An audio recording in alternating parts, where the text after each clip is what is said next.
Hello students, आप सभी का आपके अपने यूट्यूब चैनल स्टडी बाय ए के प्रजापति चैनल में स्वागत है। आज मैं आपके लिए ईडीसी सब्जेक्ट का जो फर्स्ट चैप्टर है, जिसे यहाँ पे देखिए सिंगल स्टेज ट्रांजिस्टर एम्पलीफायर जो चैप्टर है, हम इसके बारे में आपको बताएंगे। यदि आप हमारे चैनल पर नए हैं तो चैनल को सब्सक्राइब करें, साथ ही बेल आइकन को प्रेस करें और रेगुलर क्लास पाने के लिए चैनल को सब्सक्राइब जरूर करें। और वीडियो अच्छी लगे तो हमें बताएं कि वीडियो कैसी लगी कमेंट्स में। ठीक है, देखिए हम चैप्टर स्टार्ट करते हैं। चैप्टर जो हमारा है वो सिंगल स्टेज ट्रांजिस्टर एम्पलीफायर।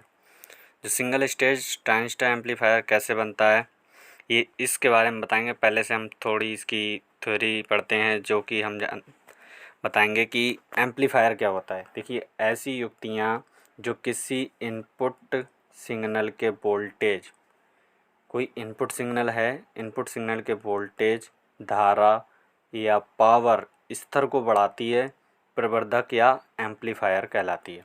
ठीक है, ये डेफिनेशन हमें पता होगी, तब हमें पता चलेगा कि प्रवर्धक का कार्य क्या है। तो आपने देखिए, जैसे कि देखा कि ऐसी युक्तियाँ जो किसी इनपुट जैसे कि वैद्युत सिग्नल हम देते हैं, इनपुट सिग्नल या वैद्युत सिग्नल के वोल्टेज, धारा या पावर स्तर को बढ़ाती है, प्रवर्धक कहलाती है। ठीक है, प्रवर्धन हेतु यानी कि एम्पलीफाई हेतु ट्रांजिस्टर का प्रयोग किया जाता है। सामान्यतः प्रत्येक इलेक्ट्रॉनिक सिस्टम में प्रवर्धक होता है। जो इलेक्ट्रॉनिक सिस्टम होते हैं उनमें प्रवर्धक होता है।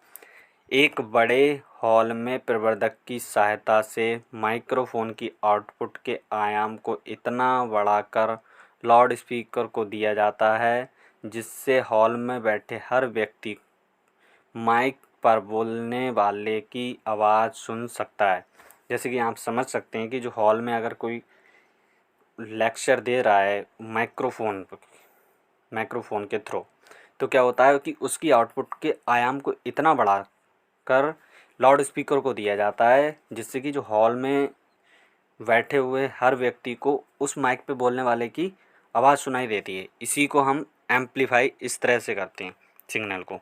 अब देखिए, हम आपको बताएं कि यहाँ पर रेडियो तथा टीवी पर हम ध्वनि को तभी सुन सकते हैं जब रिसीवर द्वारा प्राप्त कमज़ोर सिग्नल का प्रवर्धक या द्वारा प्रवर्धन या एम्पलीफिकेशन किया जाता है। जैसे हम टीवी पे क्या होता है कि जो हमें टीवी पर न्यूज़ है, मूवीज़ हैं, ये सारे कुछ उसकी ध्वनि हमें तभी सुनाई देती है, आवाज़ तभी सुनाई देती है जो क्योंकि रिसीवर होता है। रिसीवर जैसे कि डीडी फ्री डिश का रिसीवर होता है, उसमें क्या होता है, जो कमज़ोर सिग्नल को प्रवर्धक द्वारा यानी कि एम्पलीफायर द्वारा एम्पलीफिकेशन किया जाता है, फिर उसकी पावर को बढ़ा दिया जाता है, बढ़ा दिया जाता है, तब हमें उसकी आवाज़ सुनाई देती है। ठीक है, ये हमारा था कि जो प्रवर्धक क्या है, कैसे काम करता है, ये हमने आपको बताया। अब देखिए नेक्स्ट जो इसमें क्या है कि एकल चरण या बहुचरण प्रवर्धक, सिंगल स्टेज और मल्टी स्टेज एम्पलीफायर, ये दो प्रकार के एम्पलीफायर होते हैं। सिंगल स्टेज एम्पलीफायर और मल्टी स्टेज एम्पलीफायर। देखिए, जब प्रवर्धन यानी कि जब एम्पलीफिकेशन का केवल एक पद यानी कि सिंगल स्टेज अर्थात केवल एक ट्रांजिस्टर का प्रयोग किया जाता है, उसे एकल चरण प्रवर्धक को एक के बाद एक जोड़ देते हैं। देखिए, यहाँ पे कुछ मिस्टेक है, मैं आपको बताऊं। कहने का मतलब ये है, जब प्रवर्धक में यानी एम्पलीफिकेशन में केवल एक ही पद का अर्थात एक ट्रांजिस्टर का प्रयोग किया जाता है, उसे एकल चरण प्रवर्धक कहते हैं। और एक के बाद अगर एक जोड़ दे तो यानी कि क्रॉस कटिंग करेंगे, तब क्या होगा कि हमारा मल्टी स्टेज एम्पलीफायर कहलाएगा। देखिए,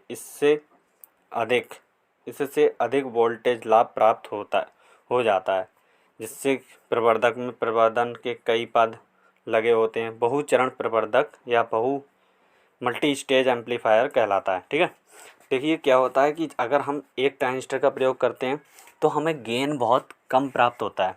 गेन का मतलब होता है लाभ। ठीक है, अगर हमें गेन बहुत कम प्राप्त होगा तो हम जो वोल्टेज सिग्नल, कमज़ोर सिग्नल है, उसको बढ़ा रहे हैं, तो वो क्या हमें कम कम प्राप्त, उसका जो आउटपुट है वो कम प्राप्त होगा। इसके लिए हमें क्या करना पड़ता है कि मल्टी स्टेज एम्पलीफायर का प्रयोग करना पड़ता है, जहां हम एकल चरण के जो प्रवर्धक होते हैं, एक के बाद एक जोड़ के हम गेन को बढ़ा सकते हैं। ठीक है, तो क्या है, इसको हम आगे बताएंगे कि कैसे हम एक के बाद एक जोड़ के हम गेन को बढ़ा सकते हैं। देखिए, नेक्स्ट हमारा जो टॉपिक है वो देखिए, एकल चरण ट्रांजिस्टर प्रवर्धक यानी कि सिंगल स्टेज ट्रांजिस्टर एम्पलीफायर। चित्र A1A में विभव विभाजक वायसिंग परिपथ प्रदर्शित है, जो हमको हम दिखाएंगे। विभव विभाजक परिपथ है प्रदर्शित है। लगभग सभी प्रवर्धक इस वायसिंग का प्रयोग करते हैं, क्योंकि यह विधि सर्वोत्तम होती है तथा ऑपरेटिंग बिंदु को स्थिरता प्रदान करती है। स्थिरता होती है, स्टेबिलिटी प्रदान करती है। जब इस परिपथ को प्रवर्धक के रूप में प्रयोग किया जाता है तो इसमें कुछ और घटक भी लगाए जाते हैं। यदि हम इस प्रवर्धक के रूप में प्रयोग किया जाता है तो इसमें क्या कहते हैं, घटक या कंपोनेंट्स और भी लगाते हैं। ठीक है, और लगाते हैं, जिससे क्या होता है कि हमारा जो गेन है, गेन प्राप्त होने लगता है। देखिए, हम सिंगल स्टेज एम्पलीफायर की बात करेंगे। यहाँ पर देखिए आ गया, यहाँ देखिए सिंगल स्टेज प्रवर्धक का परिपथ या circuit diagram of single stage amplifier.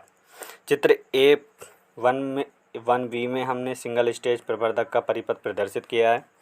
इसमें क्या है कि R1 R2, ठीक है, R1 R2 R1 और R2, यहाँ पर देखिए, थोड़ा और छोटा कर लूँ मैं, आई होप दिखता होगा आपको।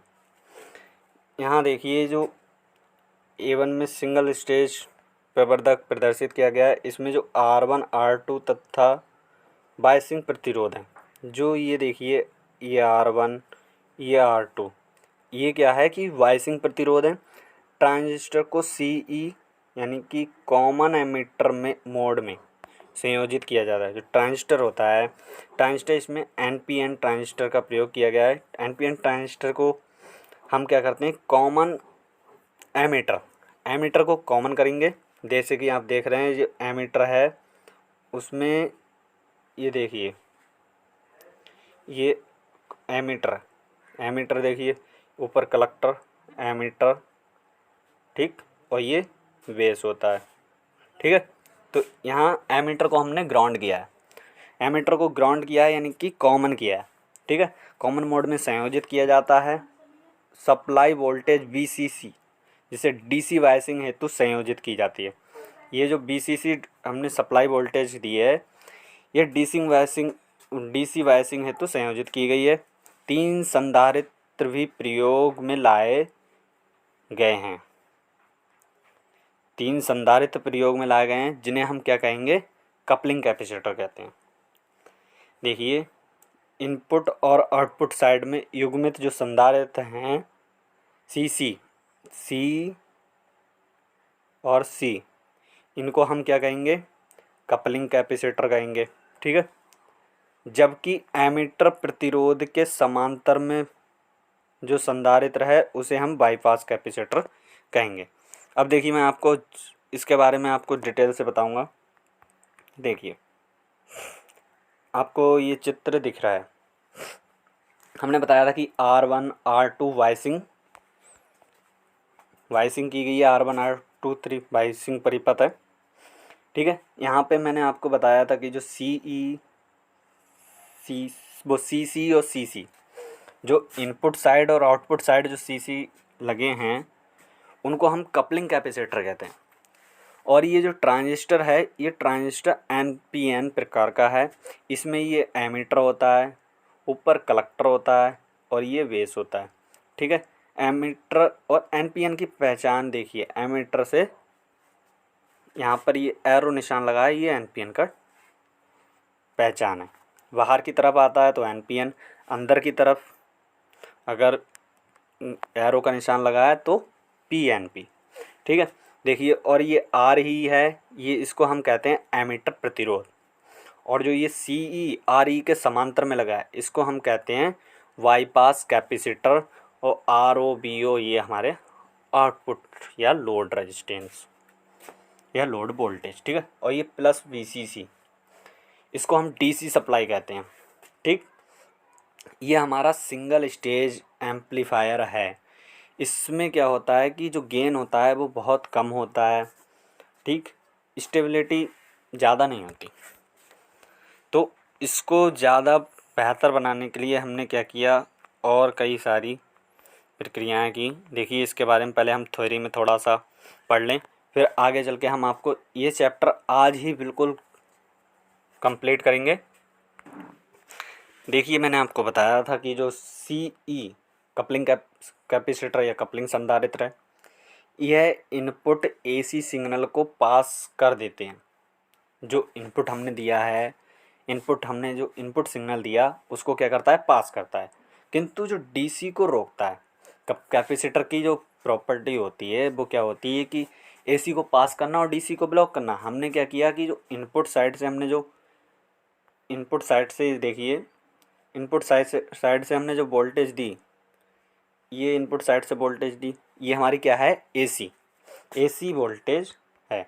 हमने एसी वोल्टेज दी, इसने क्या किया, एसी को पास किया, और ये प्लस बीसीसी जो डीसी वोल्टेज आ रही है ऊपर से, ये देखिए यहाँ पे प्लस बी, ऊपर से जो प्लस बीसीसी है इसको क्या करता है, रोक देता है, इस पार नहीं जाने देता है। तो ये हमारा कपलिंग कैपेसिटर का काम हुआ। अब देखिए इसकी थ्योरी में देखिए, आगे बढ़ते हैं। तो जो कपलिंग कैपेसिटर है यह एसी सिग्नल को पास कर देते हैं, किंतु डीसी को रोक देते हैं, अर्थात ब्लॉक कर देते हैं, ठीक है। अतः इन्हें ब्लॉकिंग संधारित्र भी कैसे कहते हैं, ठीक है। और यहाँ पे देखिए संधारित्र सीई, इसको कहते हैं हम बाईपास कैपेसिटर या बाईपास संधारित्र। ये क्या होता है कि यह एमीटर टर्मिनल के सारे एसी घटक हैं या कंपोनेंट्स हैं को बाईपास कर देता है। हमने एमीटर